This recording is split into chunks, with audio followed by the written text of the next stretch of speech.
que o Marcelo Nova é um dos maiores conhecedores de rock and roll que nós temos nesse país. Patrimônio. Foi radialista. E tinha um programa lá que falava de música, né? Você tem saudade dessa época? Rapaz, Emílio, assim, eu não tenho saudade de nada. De nada? A minha vida é muito intensa, entendeu? Eu não posso ficar pensando no que já aconteceu e esquecer do que está acontecendo. Então, com certeza. Saudade não é um tipo de sentimento que eu, pessoalmente, esteja interessado em cultivar. Sério. Porque hoje em dia as pessoas estão muito nostálgicas. Exato. Eu não sei por que cargas d'água. Hoje em dia tem muita informação e as pessoas guardam com carinho as coisas do passado, mas a gente vê muito show de artistas. Reunion, né? Reunion que chama, né? Tem muita reunião aí de...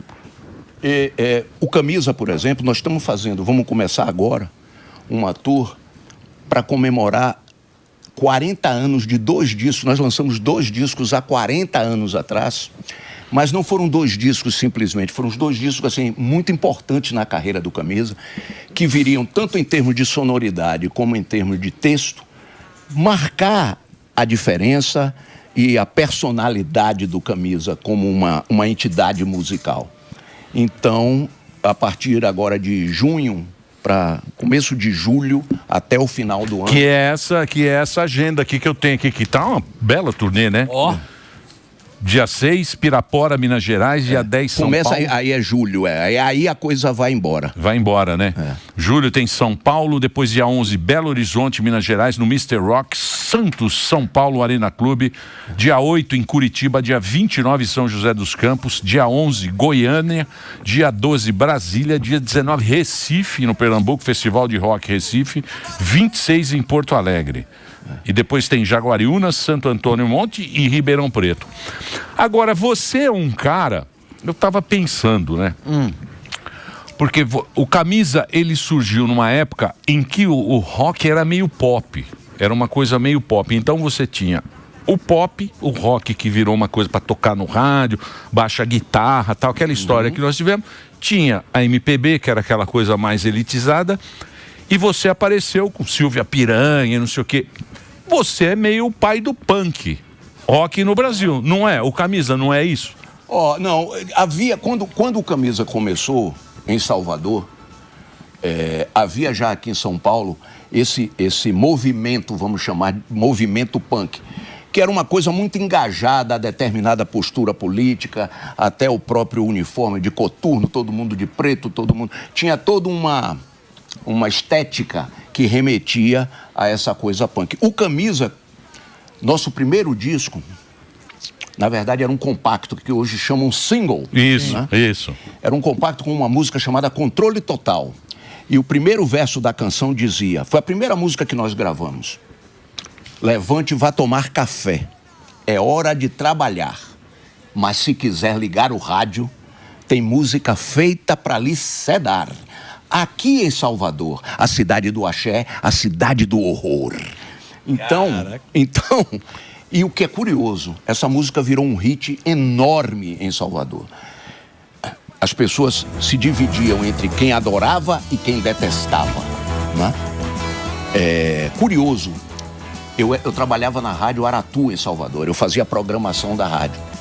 E tinha a concorrente da Aratu, era a Rádio Itapuã FM. Isso, Itapuã. E tinha um programador da Itapuã chamado Ricardo Henrique, que eu não sei porquê, resolveu começar a tocar essa música. E aí deixou o pessoal da rádio que eu trabalhava constrangido. Tipo, o concorrente toca o cara e nós não vamos tocar. Então, esse primeiro passo que o Camisa deu foi um passo decisivo, porque nós demarcamos nosso território. Nós não fazemos parte da turma do axé, nós não fazemos parte da turma do Tudo é Lindo, do Senhor do Bonfim. O Camisa é isso aí. E, obviamente, quando você toma uma decisão dessa, você atrai gente que lhe adora e gente que lhe detesta. Eu me sinto muito confortável nessa posição, porque não tenho que ficar bajulando isso ninguém. Isso é maravilhoso, agradando a turma. Não ficar puxando o saco de ninguém. Você gosta, pô, muito obrigado, que bom. Você não gosta... Vai pra casa do chapéu. Que é a veia do rock and roll, né? Essa é a veia do rock and roll, né? É isso aí. Agora puxando nessa questão aí da veia do rock and roll e tudo mais, o que a gente... É água. Aguinha. Pode tomar. O Justus não gosta da nossa água. Espero que o senhor curta. É sem detergente. O que a gente vê hoje, Marcelo, a galera dividida, a gente sempre vê, né, agora, essa polarização, direita e esquerda. O rock sempre foi contestador e sempre criticou o cenário da sua época. E tanto um lado como o outro. Exatamente. Só que o que a gente vê hoje é tomando lado e muita gente dizendo que não existe roqueiro de direita, porque não entende. É o seguinte, eu vou resumir essa conversa. Sim. Porque política realmente... Exato. Você sabe o que significa o dia da eleição? É a data... Eu mesmo pergunto, eu mesmo respondo. Pois não. É o dia em que é a data em que o eleitor idiotizado e teleguiado vai escolher a marca da vaselina com a qual será enrabado. É só isso. Maravilha. Nada mais além disso. Quem acredita que não, ou é ingênuo, ou está em busca de uma coisa que não vai acontecer. Utopia. Exatamente. Utopia. É isso. Ô, Marcelo, falando do mainstream, por que o rock and roll parece que ele foi jogado de escanteio do mainstream? Porque tem muito público, só que a gente vê ali, principalmente a partir dos anos 90, ali em televisão, eles foram deixando as bandas ali de fora e foram colocando outros gêneros. Você tem essa visão? O que aconteceu pro mainstream ter jogado o rock and roll ali de escanteio? Porque na hora do marketing, o rock and roll não faz diferença nenhuma. Sim. Aquilo que aconteceu nos anos 80 foi uma postura mercadológica. Gravadoras que naquela época ainda eram relevantes no sentido de injetar dinheiro, promover, fazer clipes milionários e tudo mais. Então, esse modismo durou aí de 84 até 87, 88, por aí. Aí entrou aquela coisa baiana da garrafa, de sentar na garrafa. Isso. E aí Luiz veio Caldas. E aí veio lambada. Isso. E aí depois veio o sertanejo.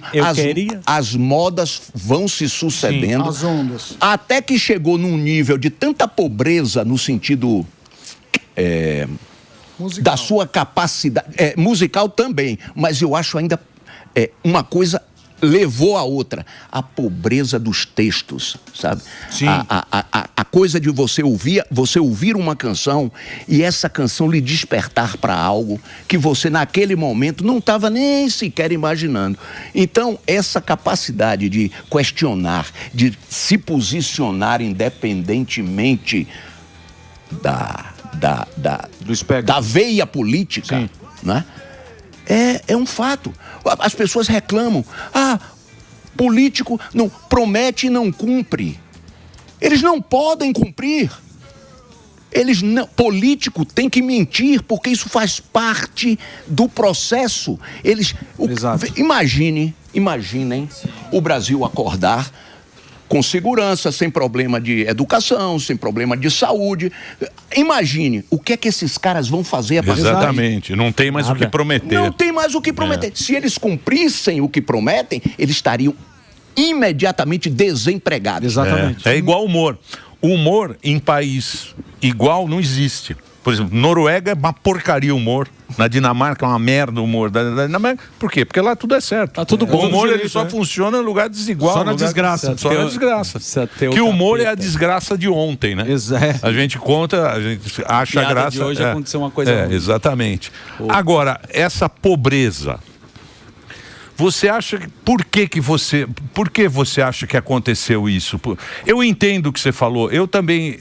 Eu penso, né, nas músicas que eu ouvia, aquilo era uma coisa que me tocava e eu até brigava com os meus ídolos, que às vezes eu não concordava com o que ele estava cantando. Eu falava, não, mas está errado, mas eu adorava aquilo lá. Que era uma relação que a gente tinha com os nossos ídolos, sim, né? Porque eles tinham... Isso é bom, Não, sim, mas hoje em dia não existe mais mas essa coisa do Instagram, isso que eu estava falando aqui, vem desde antes dessa ideia de celular, aparelho... Você tinha referências. Boa. Você tinha referências musicais. Boa. Você tinha referências jornalísticas, né? Filosóficas. Não, se você for ampliar, sempre existiram pessoas que representavam uma ideia e representavam bem. Não era sinônimo de perfeição, nem de unanimidade, mas representavam uma ideia. Com o advento do Instagram e do Facebook, toda a população passou a ter voz, no sentido de dizer nada. A maioria não tem nada a dizer. Perfeito. Nada, mas quer dizer, né? Quer participar, quer se sentir integrado ao grupo, ao grupo da família, ao grupo do trabalho, Pertencimento. ao grupo dos amigos. Então, tornou-se essa Babilônia que nós estamos contemplando e pensando, pô, mas nem sempre foi assim, né? As coisas mudam, o tempo... Nós costumamos dizer que o tempo passa, é um equívoco. O tempo sempre esteve aí perene, desde o Big Bang. Muito bom. Nós é que passamos através dele. Nós é que temos um tempo de vida curto. Muito pouco. Muito. Curto. Sim. Esse é o Muito ponto. Eu tava pensando quando você falava nisso, né? Que você tava falando de referência em rede social e a pulverização da música e conteúdo. Porque hoje o cara tem plataforma, escuta no Spotify. E eu queria saber qual foi o primeiro disco que você pegou na mão que te inspirou. Se foi um Elvis Presley, se foi um blues. Little Richard, cara. Olha só. Meus pais ouviam muito pouca música. Meu pai ouvia Bing Crosby e Frank Sinatra. Opa. Boa. Minha mãe ouvia uma maluca peruana, Ima Sumac, que imitava pássaros. A mulher tinha um trinado na garganta. Não, era um negócio absurdo. Como chama? Ima Sumac, S-U. Ima Sumac. Essa mulher tinha um vocal absurdo. Mas depois de 10 minutos que você ficava rindo... Passava. Perdi um pouco a graça Principalmente do negócio. sobe. A graça do negócio. Um dia eu morava em Salvador e eu fui com meu pai, passamos na rua Chile, que ficava no centro da cidade, e tinha uma transversal que tinha uma loja de discos chamada C. Sampaio. Eu cheguei na porta da C. Sampaio e fui atingido por um bólido chamado Little Richard cantando... Que porra é essa? Eu não sabia falar inglês. Eu não tinha nenhuma referência musical nesse sentido. Não sabia o que era rock. Aliás, ninguém sabia o que era rock. Era um modismo que estava começando a acontecer nos Estados Unidos. Ô pai, você compra esse disco pra mim? Eu me senti atraído. Hoje, em retrospectiva, penso que me senti atraído pela selvageria do ritmo, em contraposição à placidez sonora da minha casa. Exato. Eu tinha uma irmã que ouvia João Gilberto. Você imagine, um menino com 13 anos de idade, endiabrado, cheio de testosterona. João Gilberto. Catando tudo que é revista, com Raquel Welch de biquíni. E aí entra João Gilberto, o pato, cantando alegremente, quen, mas puta que... Não dá, né? Você tá entendendo? E é a mesma coisa. Não, se for uma análise mais rápida, poderia lhe levar a pensar que o pato que vinha cantando alegremente, quen, era uma canção infantil. Sim. Né? Você diz, pô, é uma historinha infantil. Mas historinha infantil, a do Lobo Mau era muito mais interessante. Comia a vovó, comia o Chapeuzinho. Comia todo mundo. O Lobo era muito mais interessante do que o pato bunda mole, que no final ia lavar a bunda na lagoa.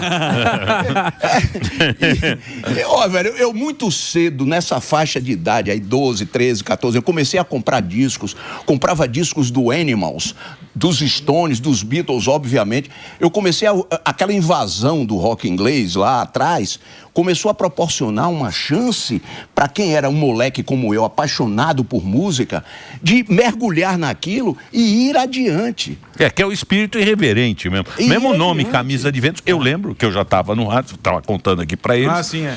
Na época, tinha essa discussão. Será que nós vamos anunciar esta banda nome, com né? Camisa de Ventos? Hoje você falando, né? Mas na época foi uma... verdade, mas é o papel do rock, né? Provocar. É o papel.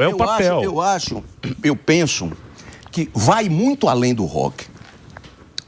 Os caras que me influenciaram na música, de Bob Dylan, a Raulzito, para ficar em 2. Né? No cinema, de Luiz Buñuel, com aquelas projeções surreais que ele fazia, aquelas histórias completamente... Buñuel, e aí o roteiro? Complicou aqui? Não tem importância, vamos colocar um sonho. Uhum. Mas é preciso ter habilidade para fazer Sim, isso. Claro, né? claro. Assim, na pintura, de Dalí a Picasso, ou seja, esses caras, eles não me fizeram carinho. Marcelo, olha, vai por aqui, que você vai encontrar uma rua iluminada e todas as músicas serão lindas, só vão falar de amor. Não, eu tomei foi porrada, os caras me pegaram pelo pescoço. Ô, seu idiota, vai pro outro lado do rio pra você ver o que tá acontecendo do lado de cá. Sim. Para de ter essa visão, entendeu? De que o que jogam pra você é cachorro, vira-lata. O que jogam pra você come. Você tá passando fome, você come qualquer coisa. Com todo respeito aos cães, que considero os superiores a nós em termos de espírito. Em termos de espírito, né? Marcelo, tem uma questão assim, o rock tem toda essa ideia, né, de protesto, essas letras importantes, mas musicalmente, pelo menos em alguma instância, ela não é uma música tão complexa como o jazz, nas dissonâncias, no próprio improviso. Você teve alguma influência, seja do blues, seja do jazz? Porque a gente vê, pelo menos assim, que seu rock não é aquele tão padrão de 3 acordes, assim. Mas olha, o que me fascinou a princípio no rock era exatamente... A simplicidade. A violência, a virulência da mensagem embutida naqueles 3 acordes. Eu dei o exemplo. Meu pai, eu chegava em casa, meu pai estava ouvindo. And now the end is near, and so I face. Aí eu chegava e dizia... Tutti, tutti, frutti, Gini, Gini, Gini, won't you come along with me?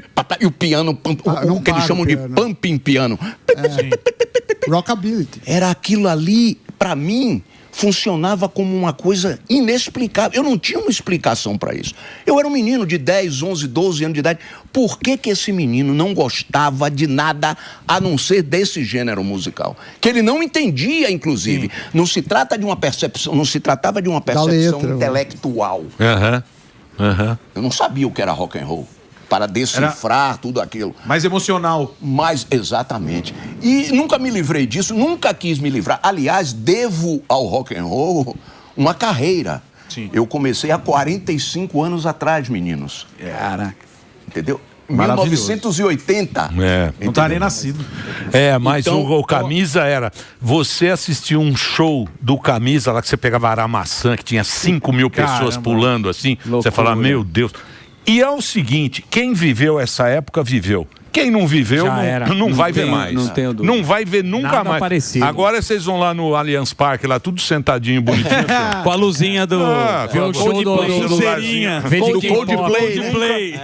Nunca mais, porque aquilo foi um momento, né, Marcelo? Foi um momento que... Sim. E um momento, como você acabou de dizer, é muito difícil de ele acontecer novamente no mesmo contexto, porque a época é outra. Isso. As expectativas são outras. Eu nasci em 51.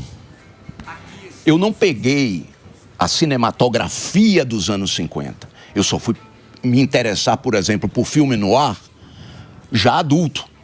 Então, quando eu mergulhei de verdade naquele ambiente onde tudo é enfumaçado, tanto, até nas ruas, né? Fumaça de bueiro, fumaça dos bares de cigarro, que é uma analogia com a neblina existencial que os personagens viviam, né? Então você tinha aquela loura fatal que chegava e desgraçava com a vida do sujeito. Tinha toda uma temática, uma fotografia espetacular. Fotógrafos como John Alton, que era um mestre dessa coisa de luz e sombra, colocado dentro de um drama, né? As pessoas perguntam para mim, Marcelo, o que é filme? Porque eu comecei a gostar dessas coisas e eu sou um colecionador nato, né? Se você vacilar, eu coleciono até tampinha de Coca-Cola. e as pessoas perguntam para mim, Marcelo, o que é filme no ar? Eu digo, olha, é o seguinte, o sujeito sai de casa, casado com 2 filhinhos. Ele sai de casa, pega o metrô, vai pro trabalho. Na volta do trabalho, ele para na loja de brinquedo, compra uma bonequinha pra filhinha, compra uma bola pro filhinho, leva. Isso se repete diariamente. Um belo dia, ele entra no metrô e se depara com uma loira estonteante. Ele aborda, a partir daí se envolve com a criatura. O envolvimento vai ficando cada vez mais intenso.